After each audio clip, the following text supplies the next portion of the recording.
আজকে একটা গুরুত্বপূর্ণ কথা নিয়ে তোমাদের সামনে আসলাম। তোমরা নিজেই বলবে হ্যাঁ কথাটা শুনে, আগে শুনেও স্কিপ করো না, কথাটি শুনবে, মন দিয়ে শুনবে সবাই একটু।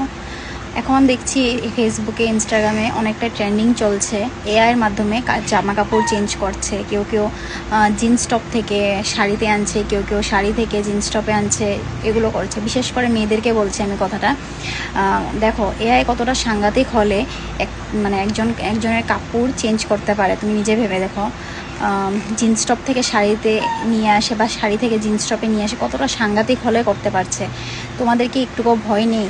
মেয়েদেরকে বলছি বেশিরভাগ, বিশেষ করে ভয় নেই একটুকু যে যদি কিছু একটা অদ্ভুতভাবে ফটো একটা লিক হয়ে যায় তোমাদের, তাহলে কি হতে পারে বুঝতে পারছো তো?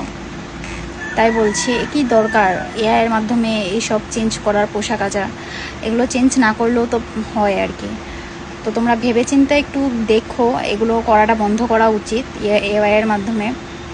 এআইটা অনেকেই ভাবছো যে ট্রেন্ডিং চলছে তাই করছো, কিন্তু ভেবেচিন্তে করো। আমি এটা বলবো না যে এটা নিজস্ব ব্যক্তিগত কথা যে তোমরা করো বা না করো, কিন্তু আমি আমার মতামতটা জানালাম, তোমরা একটু জানিও। ভিডিওটা স্কিপ করো না, কেউ সম্পূর্ণ দেখো, ভালো লাগলে শেয়ার করে দিও।